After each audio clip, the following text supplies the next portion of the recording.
롱위크엔드에 교회 나오는 것처럼 귀한 신앙이 없습니다. 여러분들은 함께 나오셔서 예배를 드리게 돼서 너무 감사를 드립니다. 어떤 한 성도님이 자신이 다니고 싶은 교회를 이제 이렇게 정의를 해봤어요. 첫째는 뭐냐면 헌금을 많이 해야 복 받는다고 강조 안 하는 교회. 두 번째, 목사님의 설교가 유치하지 않은 교회. 목사님이 교회 봉사하라고 부담 주지 않는 교회. 네 번째, 주차 공간이 넓어서 스트레스 안 받는 교회. 다섯 번째는요, 주일 예배 후에 집에 와서 점심을 안 차려도 되는 교회. 여섯 번째는 뭔지 아세요? 목사님이 돈이 많아서 목사님한테 점심을 얻어 먹어도 되는 교회. 여러분은 어떤 교회를 다니고 싶으세요? 아니면 우리 교회가 어떤 교회가 되기를 원하십니까? 뭐 이렇게 유명한 데 식당이나 이런 데 가면 항상 원조라는 게 많죠. 진짜 원조, 찐 원조 그러잖아요. 외국인들이 헷갈리는 단어 중에 하나가 복음이라는 단어래요. 왜냐하면 비슷한 단어에 볶음밥이 있어서 그렇답니다.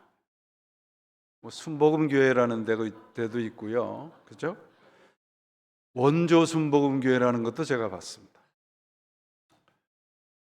이 원조 교회라고 하는 것은 도대체 어떤 교회를 말할까 그런 생각을 해봤는데요.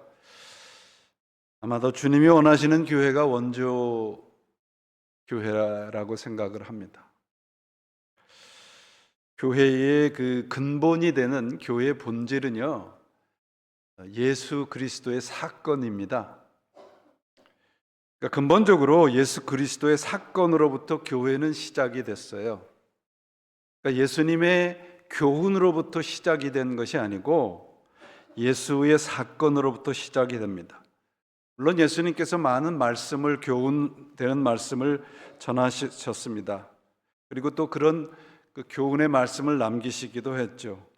그러나 그 교훈의 연속으로 해서 교회가 탄생된 것은 아닙니다.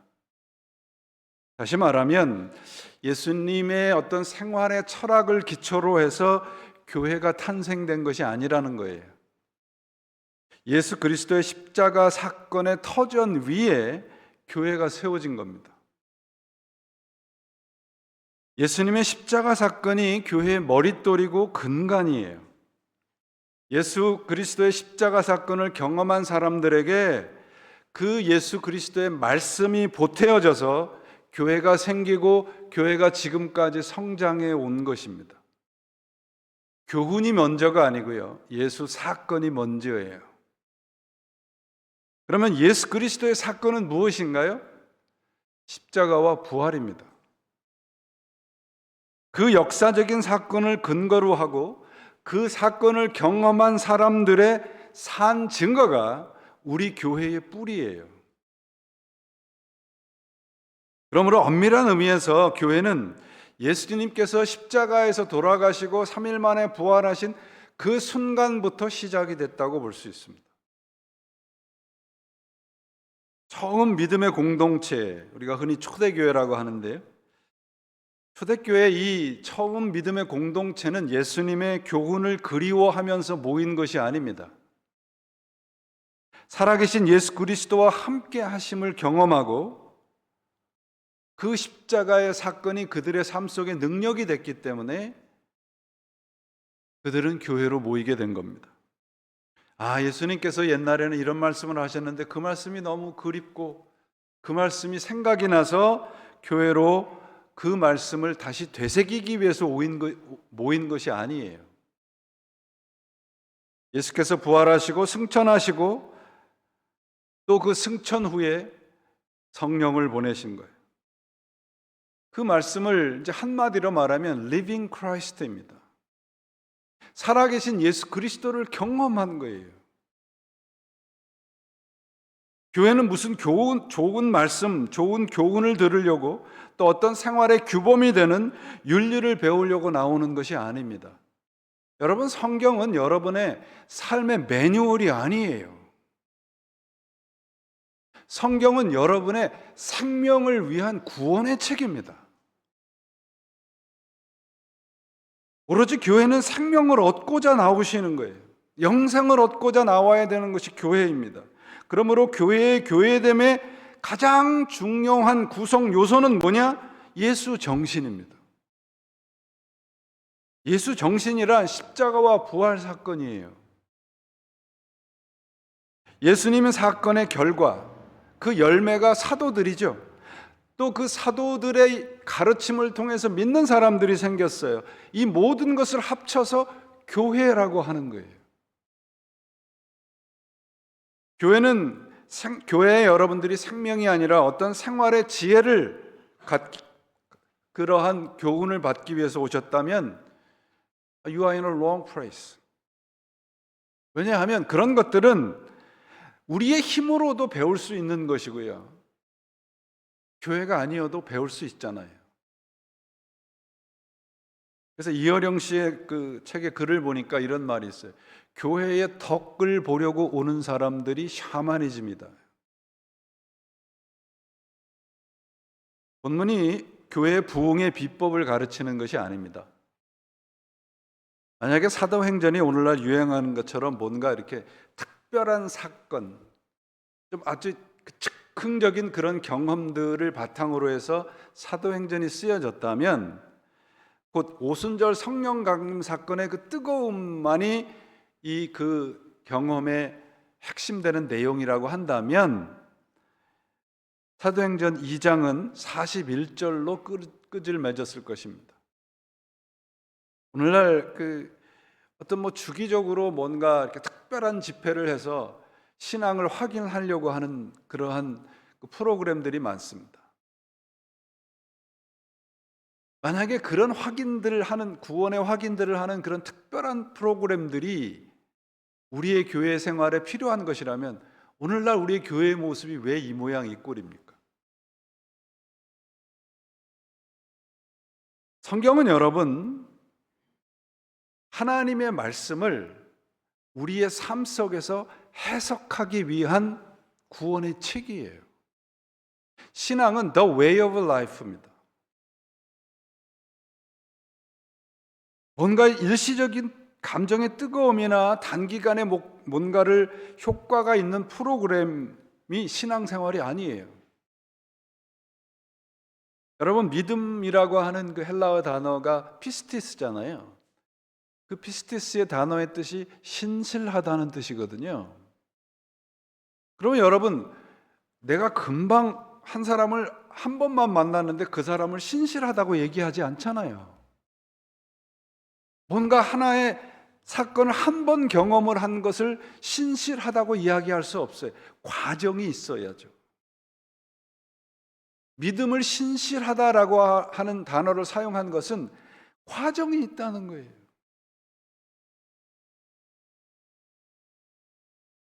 주님은 나의 최고봉이라는 책, 그 묵상책에 보니까 이런 말씀이 있어요. 충동적인 용기로 무리를 걷기란 오히려 쉽다. 그러나 예수 그리스도의 제자로 마른 땅을 걷는다는 것은 별개의 문제이다. 충동적이고 일시적인 뜨거움을 믿음이라 하지 않습니다. 믿음은 묵묵히 버티면서 묵묵히 걸어가는 거예요. 그러므로 오순절 성령 강림 사건의 그 뜨거움이 41절로 끝나지 아니하고 47절까지 연결이 되는 거예요. 삶의 현장이 있다는 거죠. 믿음의 현장이 있다는 거예요. 그래서 오순절 성령 강림 사건이 오늘 본문의 공동체의 사건으로 이어지고요.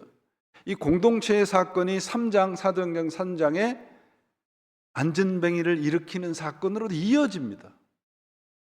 그래서 다음 주일날 예고편은 사도행전 3장입니다. 신앙 공동체의 본질을 가르쳐주고 있는 거예요. 베드로가 설교를 했습니다. 사람들이 그 설교를 듣고 우리가 그러면 어떻게 해야 하겠습니까? 어찌할꼬? 설교를 듣던 사람들이 두려움에 사로잡혀서 사도들 앞에 나와서 세례를 받았습니다. 그 세례를 받은 사람들, 그 사람들의 계속된 삶의 결과가 오늘 본문이에요. 세례를 받은 사람들이 사도들의 가르침을 받고 교제를 하고 서로 함께 먹고 함께 기도하는 것을 통해서 변화되어 가는 모습들을 기록한 것입니다. 42절 보시면 저희가 사도의 가르침을 받아 서로 교제하며 떡을 떼며 오로지 기도하기를 힘쓰니라. 이 오로지라는 단어 때문에 이 말씀이 가르침과 교제와 떡을 떼는 것보다 기도만 열심히 했다라고 오해할 수 있어요. 그런데 이 말씀은 이 표준세번역 성경에 보니까 잘 번역을 했습니다. 그들은 사도들의 가르침에 몰두하며 서로 사귀는 일과 빵을 떼는 일과 기도하는 것에 힘썼다. 그러니까 이 네 가지를 다 잃지 않도록 애를 썼다는 말이에요. 그 첫 번째가 무엇입니까? 가르침입니다. 본문이 그 헬라어 단어는 디다케입니다. 가르침이라는 이 말씀이라는 단어가 이 두 가지가 있습니다. 하나는 캐리그마라는 것이고 오늘 본문에는 디다케라고 기록이 되어 있어요. 캐리그마와 디다케가 어떻게 다른가 그러면 캐리그마는 만약에 이 사도들이 회개하라 이 말씀은 선포죠. 이것이 캐리그마입니다. 외부를 향해서 선포하는 거예요. 그럼 디다케는 뭔가 그러면 교회 안에서 그리고 신자로 살아가기 위해서 필요한 교훈, 가르침입니다. 세례를 받은 사람들에게 필요한 것이 뭔가 디다케예요. 교육과 훈련인 거예요. 교회 내부를 향한 가르침입니다. 그러니까 예수님께서 가르친 것의 대표적인 디다케는 산상수훈이겠죠. 원수를 사랑하라. 이건 캐리그마가 아니고 디다케예요. 예수 믿는 사람들이 그렇게 살아야 된다는 것이죠. 그러니까 캐리그마는 하나님과 나와의 수직적인 관계에 대한 가르침이라 그러면 디다케는 세상에서 예수 믿는 사람들과 같이 살아가기 위한 수평적인 관계에 필요한 가르침이 디다케입니다. 이 두 가지가 합쳐져서 뭐가 돼요? 십자가가 되는 거예요. 근데 여기에 보면 사도들의 가르침이라고 되어 있거든요. 사도들이라고 복수가 되어 있고요. 가르침은 단수예요. 그러니까 많은 사도들이 가르쳤는데 그 가르침은 단 하나라는 얘기입니다. 그 가르침이 뭐예요? 십자가와 부활입니다. 캐리그마 후에 디다케 그 가르침이 더해져서 오늘 본문에 등장하는 처음 교회 공동체가 탄생한 거예요. 가르침의 결과로 올바른 성도의 교제들이 일어나고 서로 함께 먹고 마시고 공동생활하고 서로 남을 위해서 기도할 줄 아는 사람들로 되어가는 겁니다. 세례받고 초신자들이 이제는 교인의 모습에서 제자의 모습으로 변화되어 가는 겁니다. 그래서 44절에 보면 믿는 사람들이라 그들을 믿는 사람들이라고 되어 있는데 그 믿는 사람들이라고 하는 정확한 표현은 믿음으로 사는 사람들입니다. 교인에서 믿음으로 사는 사람들로 변화되어 가는 거예요. 그래서 오늘 본문에 등장한 이제 처음 교회의 특징이 세 가지입니다. 그래서 나누고 베풀고 서로 섬기는 교회입니다. 재산과 소유를 팔아서 모든 사람의 필요한 대로 나눠주고 날마다 한 마음으로 성전에 열심히 모이고 집집마다 돌아가면서 빵을 떼고 순전한 마음으로 기쁘게 음식을 먹고 하나님을 찬양했다. 이런 교회가 우리 교회가 되시기를 바라시나요? 네. 그러면 어떻게 해야 되는가? 이 말씀은 창조 때의 모습으로 회복이 되는 거예요. 하나님이 이 세상을 다 창조하시고 뭐라고 하셨냐면 보기에 좋으셨더라. 이 좋으셨다는 말씀에는 세 가지 의미가 있습니다. 하나는 해피, 좋았다. 모든 것이 다 해피. 두 번째는 하모니, 조화로웠다. 세 번째는 홀리, 거룩했다. 처음 교회의 모습이 이런 모습으로 회복이 되었다는 거예요. 일치와 거룩과 사랑의 모습이 있었다는 겁니다. 이런 공동체를 우리가 종말론적인 삶을 산다는 거예요. 종말론 그러면 우리가 좀 이렇게 뭔가 우리 성도님들이 좀 이렇게 꺼림칙해요. 종말론 얘기하면은 이렇게 살짝 이렇게 째려보시는 분들이 계세요. 종말론적인 삶을 산다는 것은 뭐냐면, 종말론적인 신앙이라는 건 아주 심플합니다. 이 세상이 끝이 아니라는 거예요. 그거 아는 거예요. 믿는 거예요. 내가 사는 것이, 지금 내가 갖고 있는 것이 전부가 아니라는 걸 알고 살아가는 거예요. 그래서 다음 세상을 준비하는 삶이 종말론적인 삶이고 종말론적인 신앙입니다. 이 세상이 끝이 있고 다른 세상이 있다는 것을 알고 준비하는 적극적인 삶의 모습이에요. 그러면 여러분, 이 세상에서 오늘날 현대를 살아가는 우리들에게 종말을 준비하는 것은 어떤 것인가? 오늘 본문에서 그 답을 찾을 수 있는데요. 그 답이 소유와 물질로 등장을 합니다. 지금부터 잘 들으셔야 돼요. 오해가 없으셔야 되기 때문에. 이 세상의 가치를 상징하는 것이 물질이죠. 그래서 물질을 팔고 나누어 주는 것을 오늘 본문에서 우리들에게 말씀하고 있는데, 본문은 헌신과 헌금을 강조하는 내용이 아닙니다. 우리 흔히 처음 교회의 모습으로 돌아갑시다, 회복합시다 그래요. 그런 구호를 하는 그 목사님들의 그 다음 레파토리는 뭐예요? 그들은 다 재산을 다 팔았는데 여러분은 재산의 11조도 못 냅니까? 이거예요. 잘못됐다는 거죠. 교회 건축을 위해서 재산의 11조도 못 하느냐? 본문은 그런 내용이 아닙니다, 여러분. 저는 실제로 이 본문을 가지고 설교를 하는데, 신장을 팔아서 재산이 아니라 신장을 팔아서 헌금하라는 설교를 현장에서 들은 적이 있어요. 이런 주장들은 여러분 성경이 의도하는 것과는 거리가 있습니다. 또 본문의 모습을 뭔가 공산주의나 사회주의를 옹호하면서 서로 모두가 평등해야 되니까 다 서로 나누어 가져서 서로 유무상통합시다, 사회 개혁을 이야기하는 것, 그것도 아닙니다. 또 무슨 그 이단이나 이런 것처럼 신앙촌을 만들어서 우리가 다 재산 다 팔고 신앙촌으로 들어와서 함께 공동생활합시다. 우리 잘 알잖아요. 오늘날 우리가 다 교주만 배불려 주는 거잖아요. 그것도 아니에요, 여러분.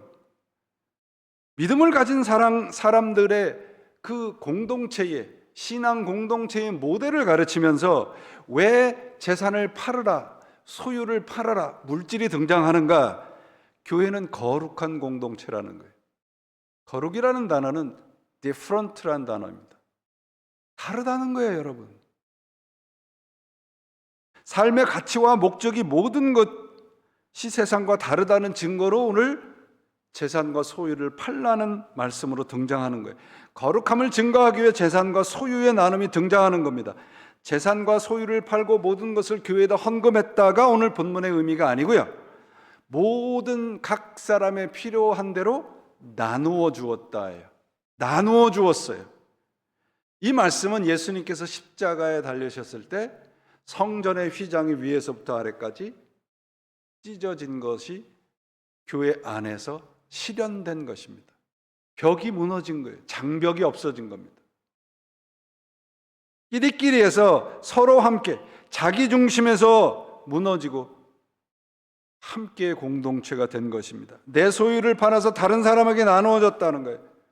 그 말씀은 다른 사람의 필요가 내 눈에 들어왔다는 거잖아요. 이거는 상당히 어려워요, 여러분. 여러분, 우리가 예수를 믿는다고 하는데 다른 사람이 아파하고 다른 사람이 뭔가 필요하고 사랑이 필요한 것이 내 눈에 들어오면 그것이 은혜 받은 거죠. 근데 그게 쉽지 않다는 거예요. 상대방의 필요가 내 눈에 들어왔습니다. 예수를 믿기 전에는 내 것이나 나에게만 관심이 있었는데 이웃의 필요와 아픔이 느껴지기 시작한 겁니다. 이걸 뭐라 그래요? 사랑이라 하잖아요. 나누고 베풀고 서로 섬기는 교회입니다. 그래서 제가 우리 교회가 나아갈 방향 중에 나누고 베풀고 섬기자라고 말씀을 드리는 거예요. 여러분, 우리에게 주어진 시간이 그렇게 많지 않아요, 여러분.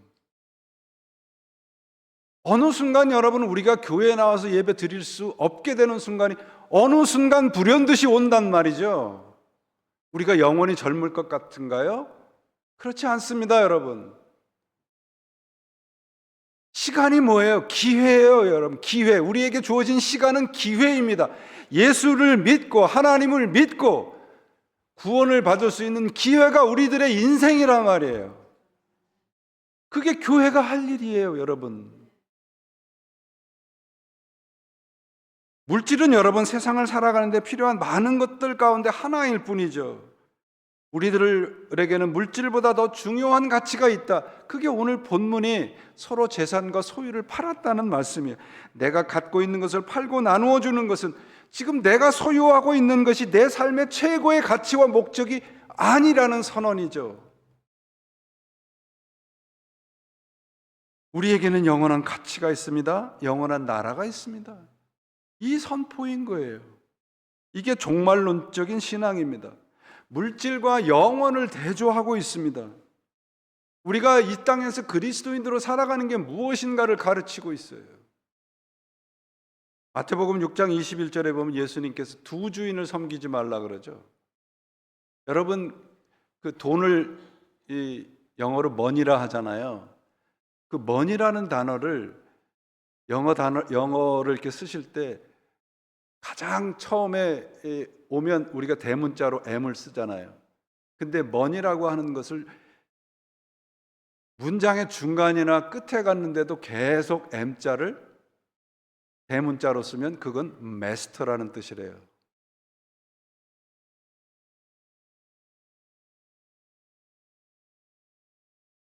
우리는 우리 물질의 주인이 우리라고 생각하시나요? 우리 미국에서 우리가 사용하는 지폐가 달러잖아요. 달러 지폐에 보시면 뭐라고 써 있어요? 돈을 한 번도 보신 적이 없으신가요? In God we trust라고 써 있습니다. In God we trust. 이 돈은 그런 의미는 뭐냐면 이 돈이 절대자가 아니라는 뜻이에요. 미국은 그런 정신 하에서 세워진 나라입니다.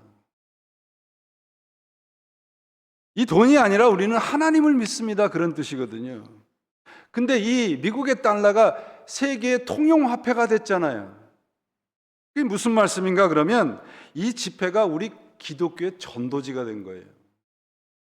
우리가 돈을 어떻게 사용하느냐에 따라서 예수 그리스도가 전해지느냐 방해가 되느냐가 결정이 된단 말이에요.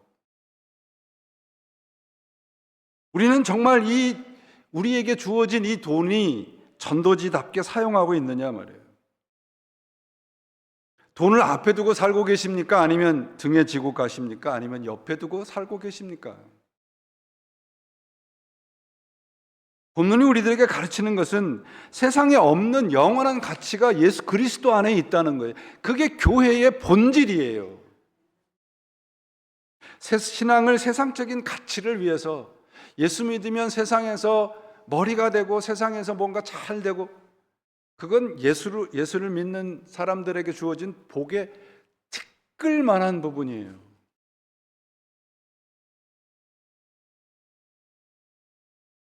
세상 사람들이 흥분시키는 것에 교회나 신자들은 동요하지 않아야 됩니다. 그게 오늘 본문의 신앙 공동체의 모습이에요. 제가 오늘 여러분들에게 귀중한 팁을 하나 드릴게요. 보물 지도를 알려드리겠습니다. 보물이 있는 곳을. 보물이 어디 있나요?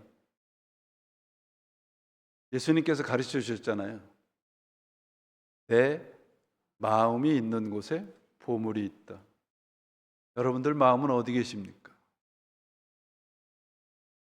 내 마음이 돈에 가 있으면 돈이 보물인 거예요. 내 마음이 세상의 권세와 명예에 가 있다면 그게 보물인 거죠. 내 마음이 다른 사람들의 인정과 박수갈채에 가 있다면 그게 내 삶의 보물이에요.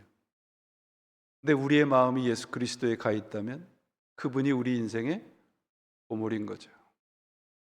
우리의 마음은 어디에 계십니까?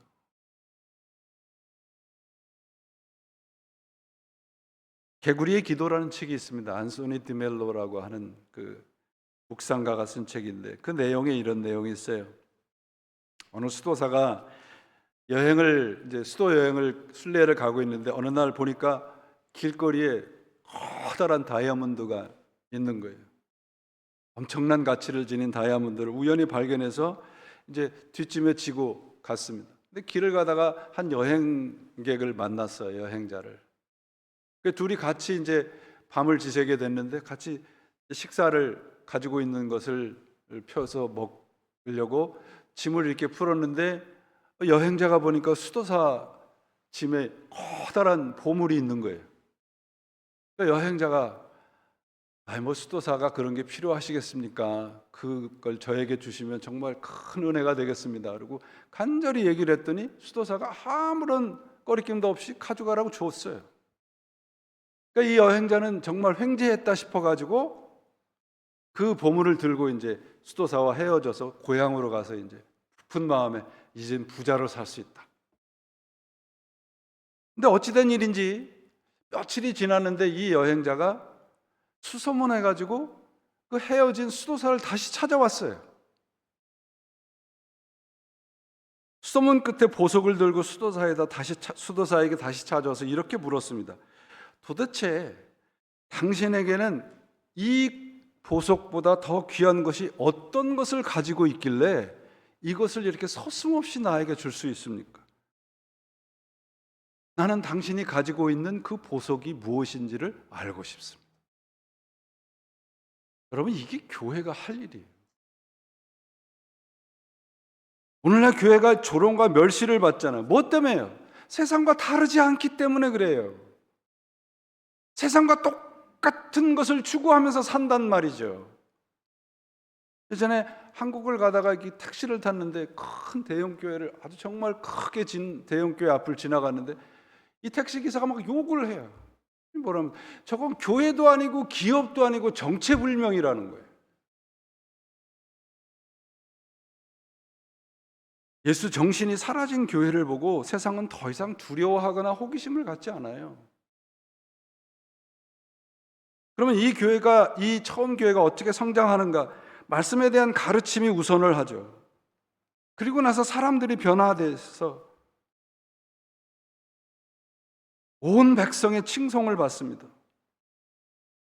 자기 재산의 소유를 팔아 다 모여서 공동생활을 해요. 그럼 이것이 베드로의 설교로만 이렇게 됐는가? 그렇지 않아요, 여러분. 베드로의 설교를 듣고 어찌할꼬 하나님 앞에 회개한 사람들이 변화되어 가기 시작을 하는 거예요. 우리가 어떻게 하면 되겠습니까?에 대한 답이 뭐예요? 말씀대로 살면 된다, 그거죠. 그래서 주께서 구원받는 사람을 날마다 더한다고 되어 있죠. 주께서 구원받는 사람을 날마다 더한다. 주어가 뭐예요? 주께서예요. 우리가 아니에요. 전도와 선교는 여러분 기술이나 방법이 아니고요. 우리의 삶이에요. 저도 이제 목회를 30년 넘게 하다 보니까 설교는 말이 아니더라고요. 설교의 제 삶이 뒷받침되어 있지 않으면 그건 허황된 말장난에 지나지 않아요. 믿는 사람들의 삶의 모습을 통해서 주께서 더해 주시는 거예요. 교회 성장 프로그램이나 전도의 방법이 아니라 우리의 삶의 한 모습 한 모습들이 바로 세상 사람들을 구원으로 초청하는 초청장이 되는 겁니다, 여러분. 그럼 왜 사람들이 교회로 찾아오게 되었나? 43절에 모든 사람들에게 두려운 마음이 생겼고 사도들을 통하여 놀라운 일과 표적이 많이 일어났습니다. 그런 공동체를 보고 사람들이 두려워했다고 되어 있어요. 예수를 믿지 않는 사람들이 교회를 두려워했다. 왜 그랬을까요? 예수를 믿는 사람들이 살아가는 모습을 보니까 내가 지금 잘못 살고 있는 것 같은 거죠. 내가 추구하고 있는 가치와 목적이 뭔가 잘못됐다는 것이 두려움으로 온 거예요. 이렇게 살면 안 되는 게 아닌가요?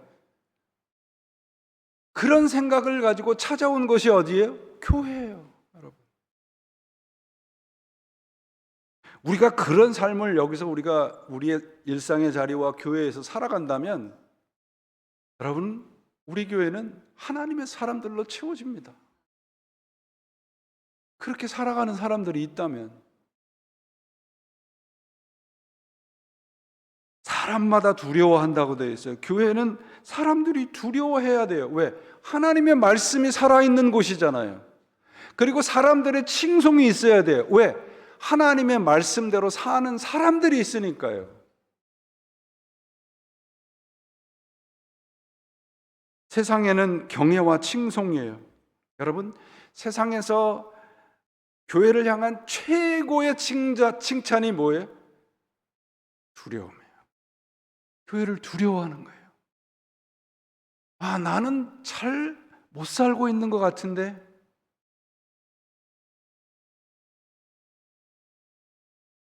예전에 제 선배 목사님이 영국에서 공부를 하시다가 한창 한국 교회가 정말 뜨겁게 이 성장하는 것을 보고 영국 교회의 지도자들이 한국 교회를 방문을 했습니다. 그 선배 목사님하고 함께 며칠을 방문을 하고 돌아갔어요. 그들이 한 문장의 보고서를 냈습니다. 한국 교회는 뜨거움이 있는 것 같으나 빛이 없다.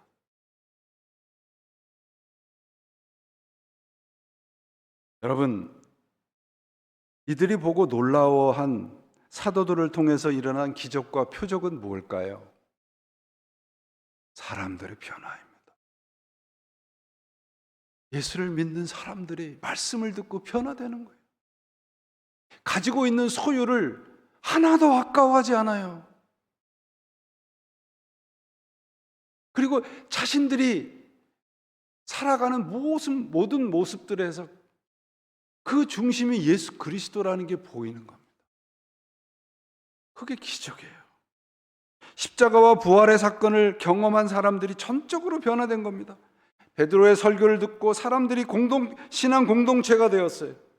그들의 변화된 모습이 오늘 신앙 공동체 교회의 본문의 내용인 겁니다. 예배하고 물질을 서로 나누고 베풀고 교제하고 사랑하는 사람들, 이런 모습을 본 사람들이 마음속에 생긴 두려움이 있어요. 도대체 저들이 믿는 예수는 어떤 분일까? 오늘날 우리가 믿는 예수님에 대해서 사람들은 호기심을 갖나요? 그들은 경외를 하게 됩니다. 그리고 칭송하게 되는 거예요. 이게 여러분 부흥이에요. 예수를 믿는 사람들의 변화가 세상 사람들에게서는 가장 놀라운 기적인 겁니다, 여러분. 세상에는 일어나지 않거든요, 그게. 교회에서만 일어나는 거거든요. 우리 교회, 우리 믿는 사람들을 보고 세상은 두려워하고 있나요? 경외와 칭송입니다. 세상 사람들에게 받아내야 될 항복이 바로 이 경외와 칭송이에요. 나를 통해서 예수님이 기억이 되고 생각이 나는가 하는 거예요. 본문이 우리들에게 모두에게 묻는 도전입니다. 경멸이 아니고 경외여야 돼요. 경외라는 것은 여러분, 두려워한다는 것은 뭐예요? 닮고 싶다는 거예요. 사랑하는 여러분, 우리가 예수를 믿고 살아가는 믿음의 길과 세상 사람들이 살아가는 세상의 길이 별반 다르지 않는다면 뭐 굳이 애쓰면서 믿음의 길을 걸어갈 필요가 있을까요? 우리 그리스도인들은 세상과 다른 길을 걷기 위해서 예수를 믿는 사람들입니다. 거룩이란 다르다는 뜻입니다. 교회는 십자가와 부활의 현장이에요. 이 십자가와 부활의 이 예수 사건이 이곳에서 일어나기를 바랍니다. 일어나야 해요. 그러지 않으면 우리는 여러분 그저 간판만 걸은 교회에 지나지 않아요. 그러지 않으면 우리는 어느 교회에 소속된 교인에 지나지 않아요. 우리 교회가 이런 예수 사건의 현장이 되어야 합니다. 그래야 살아요. 그래야 부흥이 됩니다. 사람들이 두려워할 수 있는 사건이 이곳에서 일어나야 합니다. 두렵다는 것은 부러워한다는 것이고 닮고 싶다는 것이에요. 예수를 믿는 것이 세상 사람들에게 부러움과 닮고 싶은 마음을 갖게 한다면 그것처럼 귀한 전도가 어디 있겠습니까? 우리의 삶의 태도와 가치와 방법이 저들을 두렵게 한다면 우리의 삶과 우리의 삶의 방법과 삶의 가치가 가장 최고의 전도의 방법이 되지 않겠습니까? 쉽지 않습니다. 함께 노력해야 돼요. 교회에서 함께 훈련해야 돼요. 세상에 칭송을 받고 사람들이 두려워하는 공동체, 이것이 원조 교회의 모습입니다. 사람들이 닮고 싶어 했어요. 부러워했어요.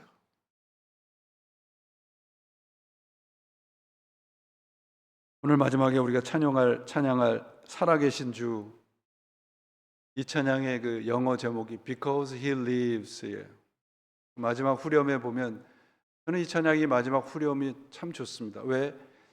우리의 신앙의 모습을 고백하는 것이기 때문입니다. Because He lives, I can face tomorrow. Because He lives, all fear is gone. Because I know He holds the future. And life is worth to living just because He lives. 예수님이 십자가에서 달려 돌아가시고 부활하셔서 우리 인생이 살만한 가치가 있어요. 우리가 예수를 믿을 만한 가치가 생긴 거예요. 목적이 생긴 거예요. 이 예수 사건이 우리 교회에 일어나시기를 바랍니다. 교회는 지금 여기 주님이 우리와 함께 살아 계시다는 것을 증언하는 공동체입니다. 세상에 두려워하고 칭송하는 교회가 되어야 됩니다. 닮고 싶은 교회가 되어야 됩니다. 닮고 싶고 부러워하는 사람들이 우리 그리스도인들이 되어야 합니다. 우리 교회가 그런 교회로 되어 가시기를 바랍니다. 닮고 싶은 사람이 연예인이 아니고 그리스도인이 돼야죠, 여러분. 바로 예수 정신으로 십자가와 부활, 예수의 사건의 현장이 우리 가득한 교회가 되기를 간절히 소망합니다. 저는 우리 교회가 이런 교회가 되기를 바랍니다. 그래서 삶에 지친 사람들의 영혼의 위로가 되고 세속적인 행복보다 더 아름다운 삶을 맛보게 하고 예수라는 표대를 향해 가는 길벗들을 만나서 삶의 무거운 짐들을 벗을 수 있는 교회, 그리스도의 말씀을 이루기 위해 해산의 수고를 마다하지 않는 우리 가득한 교회가 되기를 바랍니다. 그래서 세상이 우리 교회를 바라보고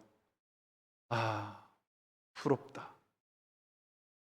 그런 항복을 받아내는 여러분들의 삶과 우리의 신앙이 되시기를 예수님의 이름으로 축원을 드립니다.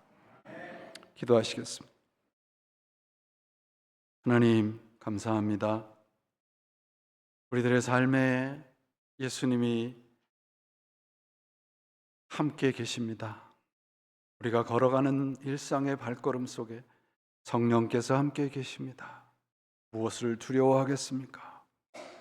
하나님, 저희들이 거침없이 예수를 믿는 삶에 모든 것을 걸고 살아가도록 도와주옵소서. 우리 교회가 그런 교회가 되기를 바라고 십자가와 부활의 사건이 매 순간순간마다 일어나는 놀라운 교회가 되게 역사해 주옵소서. 그 일을 위해서 우리가 헌신하게 하시고 수고하게 하시고 하나님을 믿는 신앙들이 매일매일 깊어지는 우리 교회가 되게 역사해 주옵소서. 우리 구주 예수 그리스도의 이름으로 간절히 기도합니다. 아멘.